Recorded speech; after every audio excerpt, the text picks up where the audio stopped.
TVU, con el auspicio de la Facultad de Ciencias Jurídicas y Sociales y sus programas de magíster, presentan Ruta Constituyente.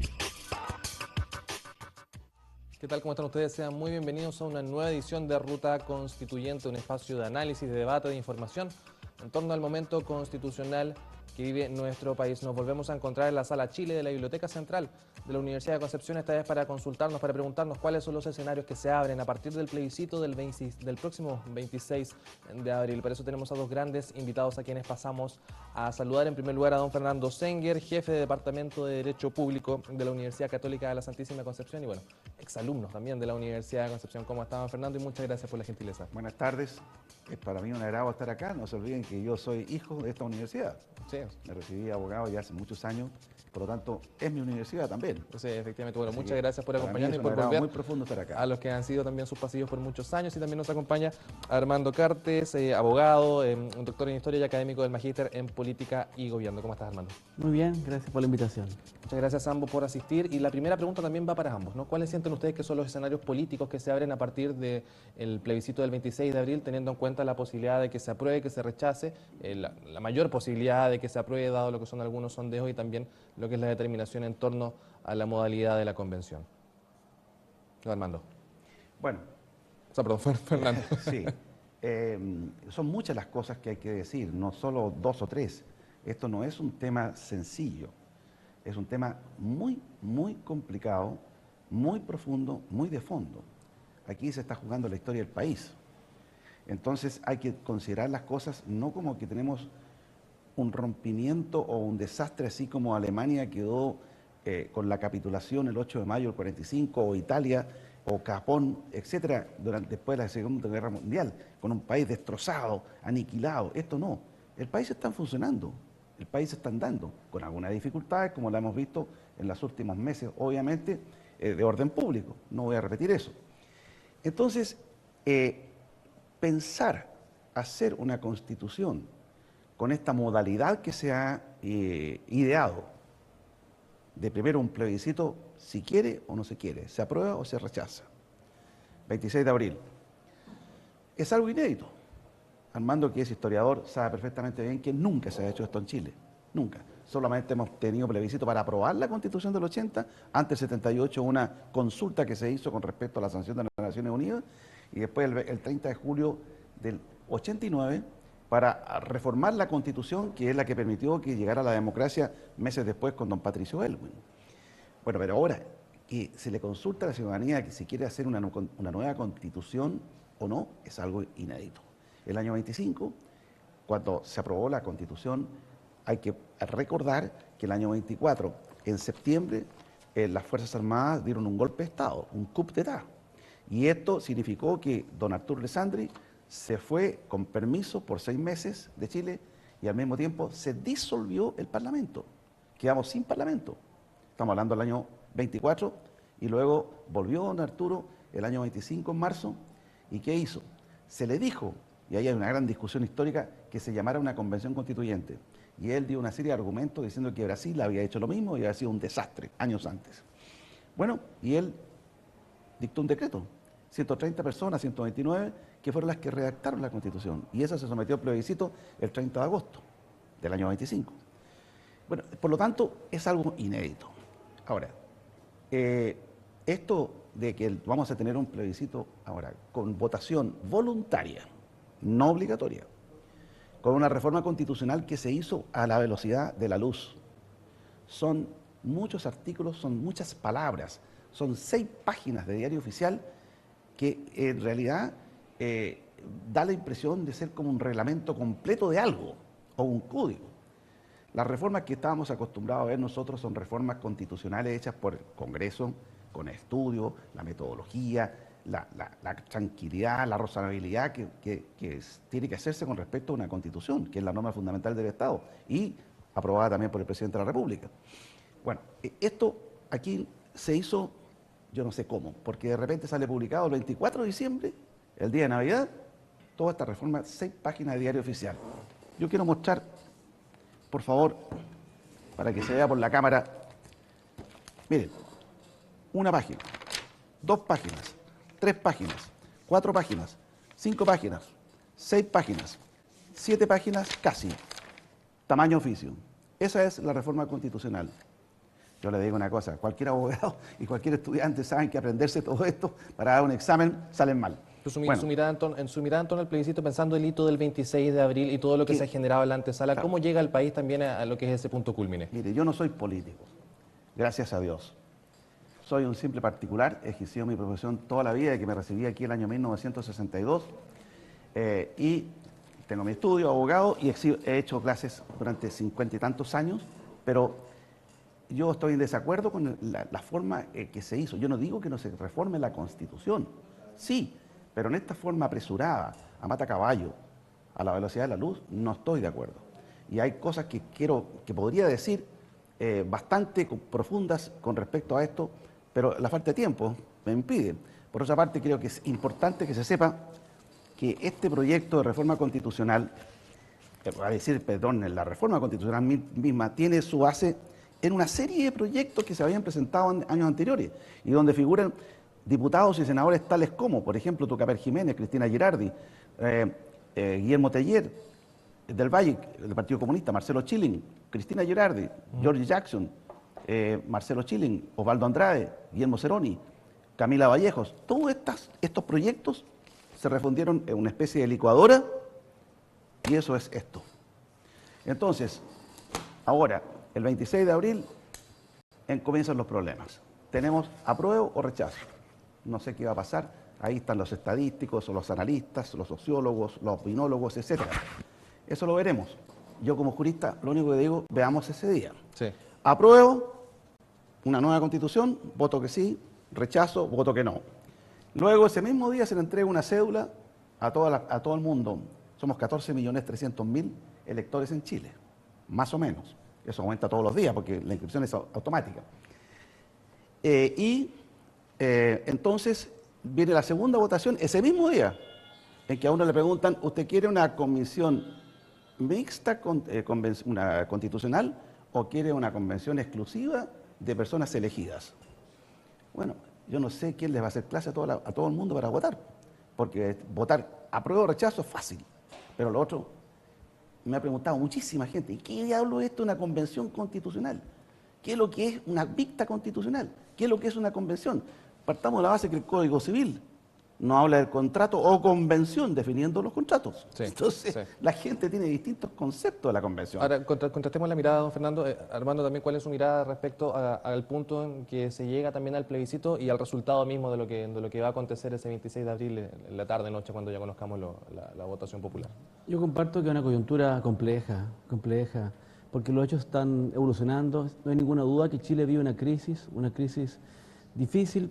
Bueno, el cambio es una constante en la historia, no es nada malo. Las crisis en sí no son negativas, pues significa que la historia se acelera y ocurren muchas cosas en un tiempo determinado. El problema es que esta crisis, que todo el mundo inicialmente la veía como una transición hacia una nueva fase del desarrollo político, institucional chileno, incluso socioeconómico, con un mejor reparto, más igualdad, etcétera, se ha ido enredando y pareciera que no están dadas las condiciones para una discusión democrática, abierta, con tolerancia. Pareciera de que está el ambiente muy cargado. Yo no sé si estos constituyentes van a tener que reunirse en la isla de Malta o la isla Mocha, porque la presión va a ser muy grande. Además, el nivel de desconfianza que estamos viviendo, porque todo es montaje, todo es cocina, todo es letra chica, todo es trampa. Entonces, ¿cómo se puede negociar una constitución cuando hay ese nivel de discusión? Además, pienso que como los eventos están sucediendo, difícilmente va a estar el país más tranquilo o mejor en abril que lo que está hoy día. Si este verano, que todo el mundo esperaba que fuera una pausa, la violencia no ha cedido. Entonces, lo que todos pensábamos que iba a ser una transición a una fase distinta, superior al desarrollo del país, acorde con su estado de desarrollo socioeconómico, pareciera que se acerca más a una ruptura, donde hay muchas personas que tienen la aprensión de que puede ser que muchas de las cosas que hemos logrado juntos como país, no hay que perder de vista que Chile es un país que tiene hoy día 10% de pobreza, que es la mitad de Argentina y la mitad de Brasil, habiendo partido de un punto mucho más alejado hace 30 o 40 años. O sea, declarar a Chile como un fracaso o que todo está perdido, o que hemos sido todos víctimas, pareciera una exageración. Cuando uno ve todo malo, lo quiere todo cambiar. Y la verdad que el riesgo que tenemos es que perdamos muchas cosas buenas que sí funcionan en Chile, cosas que hoy día ni siquiera cuestionamos. Voy a poner un ejemplo cualquiera. El Banco Central Autónomo, que ha sido responsable del manejo responsable de las finanzas chilenas en los últimos años, que es admirado en el mundo y permite que Chile tenga una inflación de país desarrollado, podría perderse porque nadie lo defiende, podría ser también objeto de consignas o ser negociado, transado por otro elemento a quien le interesa, porque algunos creen ingenuamente que la Constitución se va a negociar por ciudadanos con intereses especiales, que yo voy a hablar de cultura, yo de medio ambiente y nada más. La Constitución es un gran paquete con muchos elementos donde se tranza políticamente como corresponde, porque es un código político.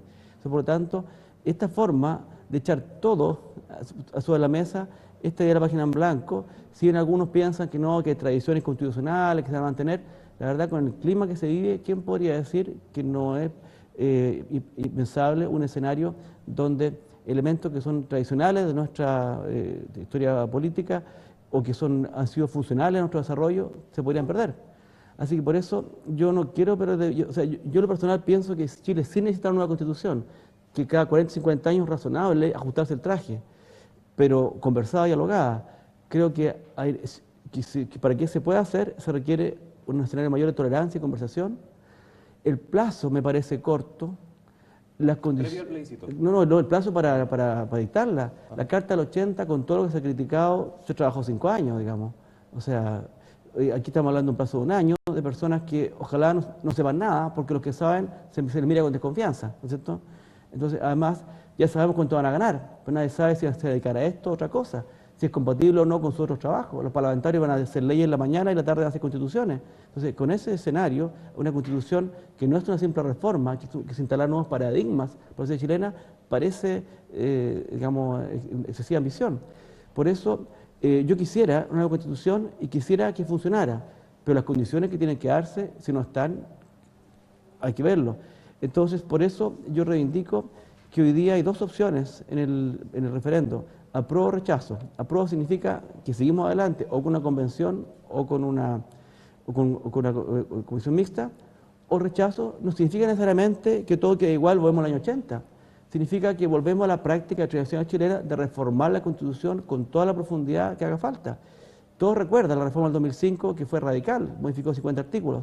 No sé por qué hoy día todos los temas que a la gente le interesan, derechos sociales exigibles, mayor responsabilidad del Estado, el tema ambiental, los pueblos indígenas, lo que a nosotros nos interesa, al Fernando y a mí, las regiones, no puedan ser objeto de una reforma profunda. El paradigma incluso en que el Estado se instala de la subsidiariedad a un Estado más solidario, más justo, también puede ser objeto de una reforma. Pero ¿por qué exponer aquello que sí funciona y que hoy día nadie está reclamando y sin embargo ahora quedaría expuesto a desaparecer? Sí, Armando, tú mencionas un punto que es importante y que estaba en debate, que son las condiciones, ¿no? Porque si uno también observa la historia constitucional de Chile o la historia de nuestro país, uno también se pregunta en qué momento han estado las condiciones de paz social para desarrollar estos debates, ¿no? Porque si uno se retrotrae también al momento del 80, bueno, ojalá nunca volvamos a vivir una circunstancia como la que se atravesó en esas décadas, ¿no? Y también hacia atrás, ¿cuánto también de realidad hay en ese punto de que la paz social puede ser el escenario ideal para discutir una constitución, cuando incluso el gobierno pasado se insistió, a lo mejor no con toda la fuerza, pero fue un debate que finalmente no fraguó? Ese es un punto muy importante. Como bien dice Fernando, en Chile nunca ha habido una constitución que sea producto de una discusión democrática tranquila. El único caso, curiosamente, es la Carta de 1828, la Carta Liberal, que todos consideraban que técnicamente fue estupenda, pero duró 1 año y medio porque después vino la guerra civil cruenta y se acabó. Todas las otras han sido producto de crisis políticas y de guerras civiles. La guerra civil del 30, que dio la Carta 33, el 25, gracias a Alessandri, no hubo guerra civil, pero tuvimos una dictadura 4 años, tuvimos una segunda anarquía y un golpe de Estado. O sea, no es normalidad. Ese 23, todos saben lo que ocurrió. Por tanto, porque los países, estando tranquilos y funcionando, no se sientan a pensar qué vamos a hacer, cambiando la Constitución, poniendo en riesgo su normalidad. Y recordemos que cuando asumió Bachelet, en su primer periodo, ni siquiera propuso una reforma constitucional, porque parecía a ella también de que la Carta del 2005, la reforma era suficiente. En su segundo gobierno, en cambio, parecía que en Chile no se podía vivir sin una nueva constitución, que había que cambiarla, si no se podía respirar. Entonces inició plebiscitos comunales, cabildos comunales, regionales, provinciales, pero al término de su gobierno ya nadie interesaba el tema y está la prioridad 14 cuando asume el presidente Piñera por segunda vez. Entonces quiero decir también que no es que esto vaya creciendo, son ciclos. Y la crisis de noviembre reflejó un momento en que la Constitución cumplir un rol simbólico, como aquello que tiene que cambiar para que todo cambie. No sé cuál será el clima del país en abril, si todos seguirán pensando que la Constitución es la clave. Por eso es verdad lo que tú dices. Siempre la Constitución se hace hacia adelante. La Constitución es prescriptiva, es para el mundo que viene, no para el mundo del pasado. Por eso lo normal es que le haga un grupo más pequeño de gente, más experta, pensando de manera prospectiva y no solamente pensando en sus propios dolores.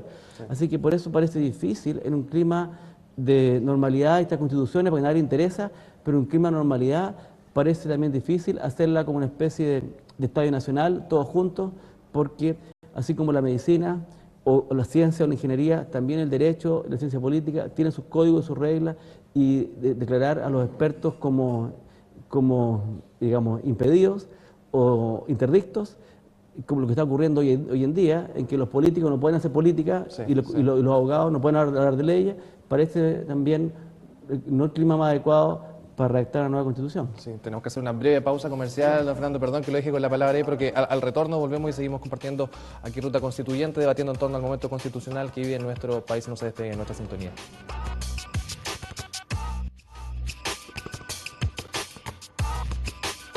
Estamos presentando Ruta Constituyente.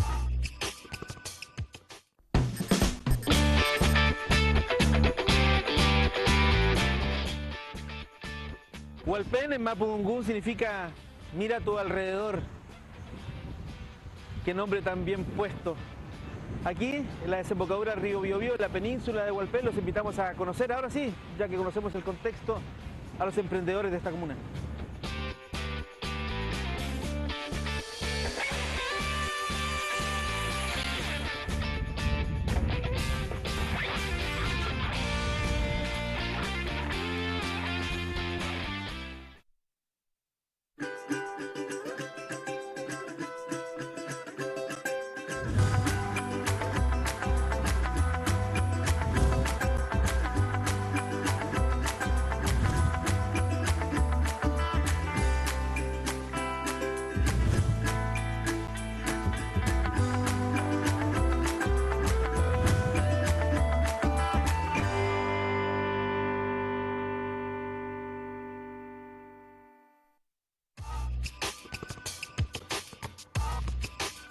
Estamos presentando Ruta Constituyente.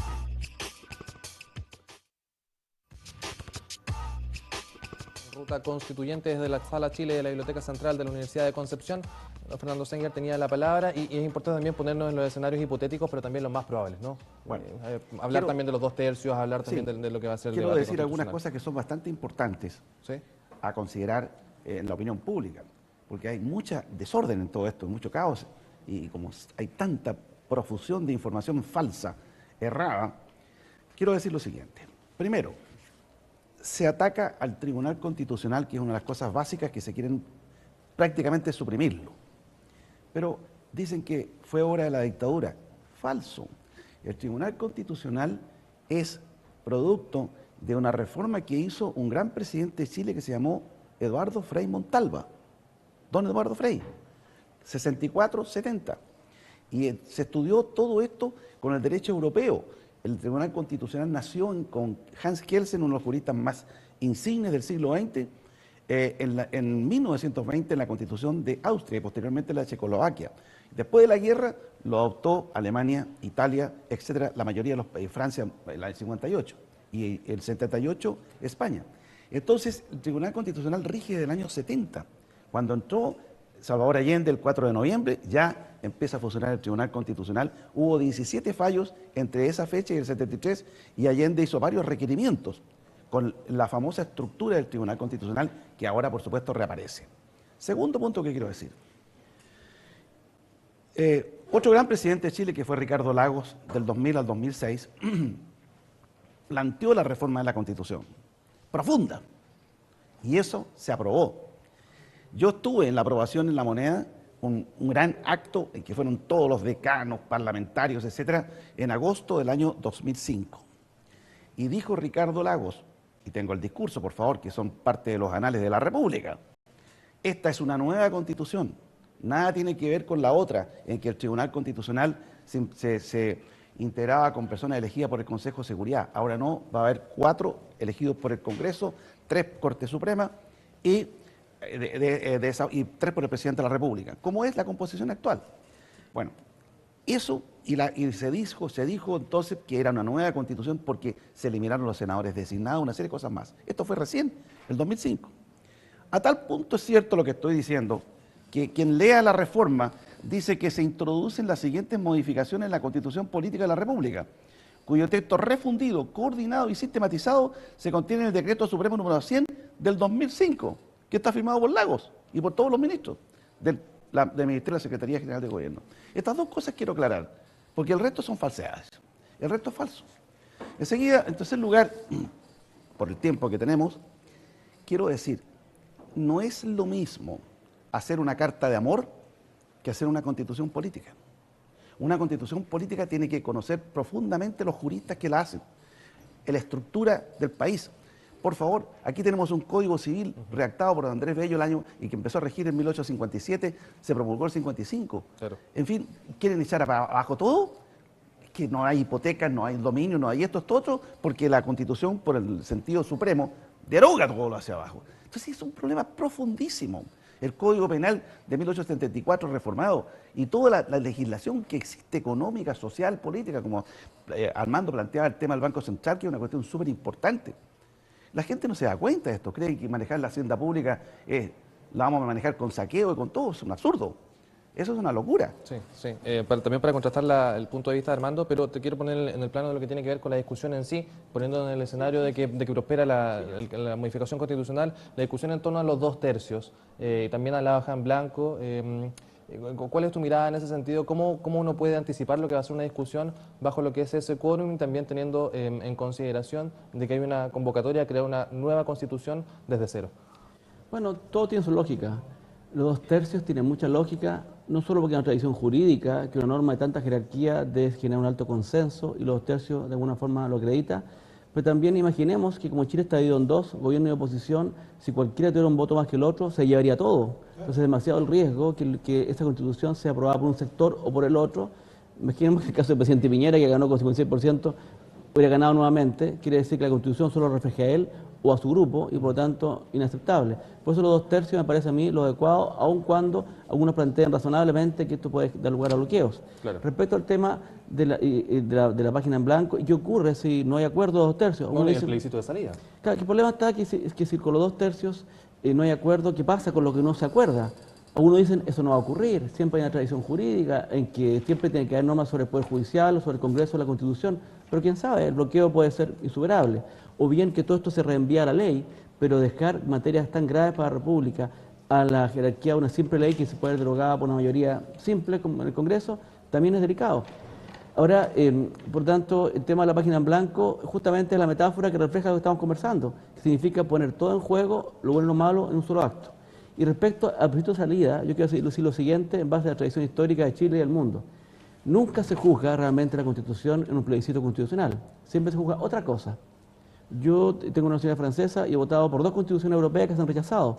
Nunca se han rechazado por el contenido, por el texto, que nadie realmente lo lee, sino por un rechazo a la ampliación de la unidad europea. O sea, siempre son un juicio sobre el gobierno de turno, un juicio de confianza del gobierno, un juicio de confianza de la oposición. O sea, por lo tanto, siempre hay otra cosa que está detrás en ese voto. Y por lo tanto, no podemos esperar que el plebiscito de salida de la Constitución refleje realmente nuestra conformidad con el texto, sino bien con el proceso y con aquellos que lo patrocinan, por un lado. Y por otro lado, siempre la votación es en bloque. A lo mejor yo puedo estar muy de acuerdo con las normas culturales o ambientales de la Constitución, pero me va a cargar las normas sobre propiedad y sobre economía. Entonces es muy difícil que uno pueda, digamos, hacer una votación de conjunto de paquetes, porque justamente la representación existe en el mundo no para que resolver el problema práctico de quien vota por mí, sino para que alguien pueda analizar y profundizar, porque votar en bloque, como fue el caso del Brexit, por ejemplo, una decisión tan compleja, no es la forma adecuada porque tiene demasiadas variables y grados de complejidad que requieren estudio. Así que este plebiscito de salida, en el fondo, lo que para mí va a reflejar es cómo la gente evalúa el proceso y a quienes patrocinan la Constitución. Así que, por tanto, el plebiscito de salida, si bien otorga legitimidad democrática, no necesariamente asegura un resultado. Además, no está claro todavía qué es lo que se va a votar, si se va a votar el paquete de la Constitución o quizás haya plebiscitos particulares para votar ciertos puntos. Eso también es un tema que está en discusión porque la Bueno, gente y en hoy caso día... si se rechaza, perdón, hay algunas voces que también señalan que hay que volver al momento originario de la Convención Constituyente y no volver a la Constitución anterior. Es una cuestión que a lo mejor también tampoco ha quedado del todo claro. Yo creo que está bastante claro porque la reforma constitucional lo que plantea es apruebo o rechazo y después las dos alternativas. Si se rechaza la nueva constitución, Chile nunca puede caer en un vacío legal o constitucional de no tener un cuerpo que la rija, por lo tanto se volvería a la carta vigente, pero lo que sí es interesante es que las alternativas no son apruebo y la nueva constitución, rechazo y volvemos al año 80, sino también está la posibilidad que algunos han planteado, creo que he escuchado al senador Chaguán hablar de esto, de un rechazo más programático, desde ya, de manera activa, proactiva, plantear reformas profundas a la Constitución, sobre las cuales hay bastante consenso en la sociedad chilena. Yo mismo estoy trabajando en el tema regional con varios profesores de Derecho, y para cosa que si no se aprueba la nueva Constitución, al menos tengamos un paquete de reformas profundas que se hagan cargo de lo que a la gente le interesa, pero no necesariamente discutirlo todo, porque las cosas que funcionan no se arreglan, ¿no es cierto? Ese es el principio fundamental. Sí, efectivamente. Bueno, don Fernando, para ir cerrando también nuestro programa, tenemos un minuto para redondear ideas. La reforma constitucional contiene normas precisas en algunas cuestiones que son sumamente importantes y trascendentes. Primero, la convención constitucional, sea el tipo que sea, mixta constitucional o exclusivamente constitucional, no puede intervenir ni ejercer ninguna otra función o atribución de otros órganos o autoridades establecidas en la Constitución actual, Corte Suprema, Tribunal Constitucional, etcétera. Y además, el inciso final del 135 señala una cosa que es enorme y que no podemos empezar de la página en blanco como algunas personas dicen. Lo leo. El texto de la nueva Constitución que se someta a plebiscito deberá respetar el carácter de república del Estado de Chile. Segundo, su régimen democrático. Tercero, las sentencias judiciales firmes y ejecutoriadas. Cuarto, todos los tratados internacionales ratificados por Chile y que se encuentren vigentes. Mejor ni hablar.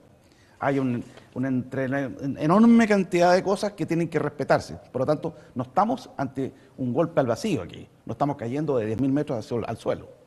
Luego, es importante señalar, porque esto es complejo.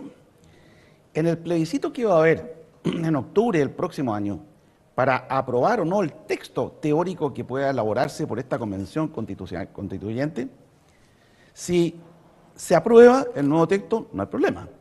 Se va a promulgar como venga. Pero si no se aprueba, lo dice expresamente, si la cuestión planteada a la ciudadanía en el plebiscito ratificatoria, fuera rechazada, continuará vigente la presente Constitución. Entonces estamos ante una serie de alternativas que yo no sé lo que va a pasar. Porque puede que se apruebe hacer el plebiscito del 30 de octubre y después que se estudie por esta comisión mixta o la otra constitucional y la gente no le guste el texto de la Constitución, que se va a tener que divulgar por todos los medios que hoy día existen, y si votan que no, seguimos con la Constitución actual, 2 años más. O sea, vamos a estar 2 años con elecciones de todo, elección de alcaldes, concejales, diputados, senadores, presidente de la República, delegados, perdón, de intendentes regionales, y las primarias. Bueno, miren, pónganos un PowerPoint y este asunto y se van a dar cuenta que es una locura. Don Fernando. Armando, muy brevemente, 30 segundos, ¿a quién le tienes que poner atención tú crees, o sea, en realidad la comunidad de la ciudadanía de cara a lo que se viene en abril? Yo creo que más que... Yo estoy de acuerdo con Fernando de que no es salto al vacío porque hay ciertos contenidos mínimos asegurados. La República. ¿Qué es la República? Separación de poderes, el pueblo como soberano, tener, digamos, respeto a las garantías constitucionales y una constitución. Lo que no es poco, porque Bolivia renunció a ser república en su última constitución.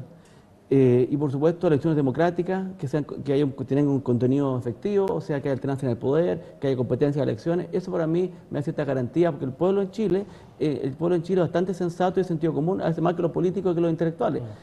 Lo que yo quisiera ponerle acento más que nada es a las condiciones, justamente, condiciones externas, porque juristas preparados tenemos, razones para cambiar la Constitución también, pero las condiciones para una discusión tolerante, abierta, democrática, constructiva, eso es lo importante. Si eso se da aquí a abril, fantástico, avancemos la Constitución, estamos todos trabajando como si fuera a ocurrir, pero si eso no se da, quizás el remedio puede ser peor que la enfermedad, así que en eso somos todos responsables de ayudar a crear las condiciones para poder discutir una Constitución como corresponde, en paz, para seguir avanzando y no para destruir aquello que nos ha hecho progresar, no tanto quizás, pero más que muchos en esta región de América donde estamos. Muchas gracias, perfecto. Muchas gracias a Armando Cartes, a Fernando Senger por su tiempo, por sus clarificaciones y por darse el espacio para conversar en torno a al proceso constituyente que se vive en nuestro país. Y a ustedes también muchas gracias por su sintonía. Recuerde que este y todos los capítulos de Ruta Constituyente los encuentra en tvu.cl. Nos volvemos a encontrar en una próxima ocasión. Hasta pronto.